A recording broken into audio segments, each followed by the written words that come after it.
اب اللہ نے حکم دیا جبریل میرے محبوب کی سواری براق ہونی چاہیے، براق لے کر کے جا۔ جبریل علیہ السلام جنت میں گئے تو دیکھا کہ جنت کے باغوں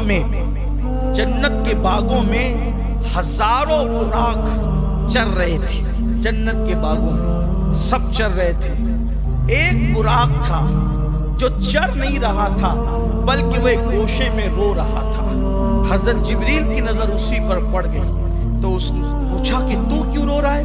تو اس نے کہا آج سے 40,000 سال پہلے میں نے نام محمد سنا ہے، میں نے نام محمد سنا ہے، اور مجھے یہ بھی بتایا گیا ہے کہ محمد عربی معراج پر جائیں گے تو ان کے لیے براق کا انتخاب ہوگا۔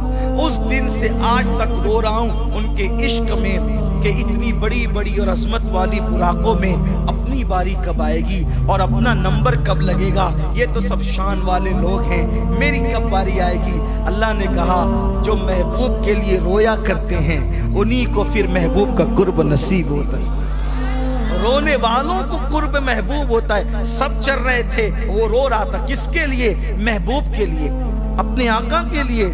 سرکار علیہ السلام کو براق لا کر کے پیش کیا۔ روایتوں میں آتا ہے وہ جو براق تھا وہ گدھے سے کچھ تھوڑا بڑا تھا اور کھچر سے کچھ چھوٹا میانہ قد کا تھا، اور اس کے پر تھے، اس کا چہرہ انسان کی طرح تھا، اور اس کے پیر جو تھے وہ گھوڑے کی طرح تھے، اس کے پیر کے حصے گھوڑے کی طرح تھے، اور اس کے سر پر تاج تھا۔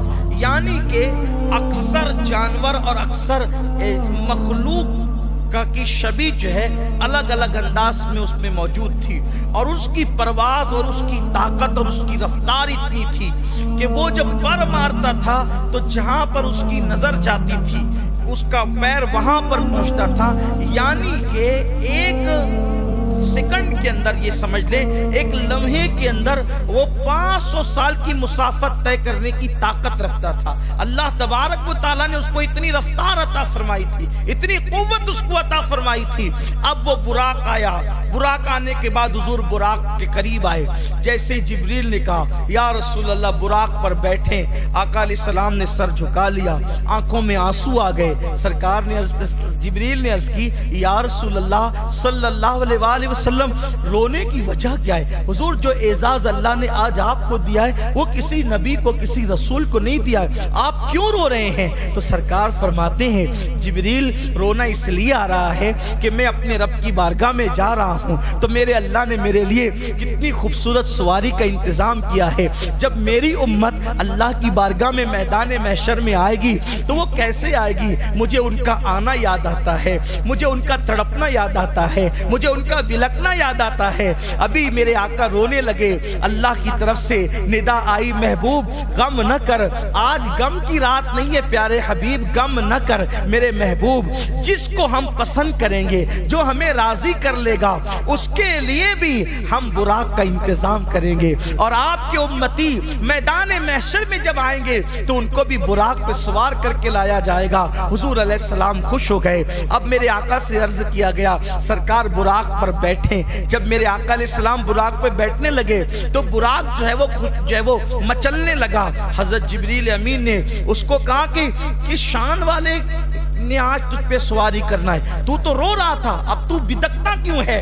اس نے کہا کہ آج مانگنے کی رات ہے، مانگ لو مانگ لو مانگ لو مانگ لو، مانگنے کا مزہ آج کی رات ہے، مانگنے کی رات ہے آج۔ کہا کہ حضور آج مجھ پر سوار ہوں گے، لیکن میں یہ چاہتا ہوں کہ جب قیامت کے دن حضور میدان محشر میں جا رہے ہوں گے تو اس وقت بھی حضور کسی اور سواری کا انتخاب نہیں کریں گے بلکہ مجھے پر بیٹھ کر کے میدان محشر میں بھی جائیں گے۔ سرکار نے فرمایا جائیے تجھے عطا کر دیا گیا۔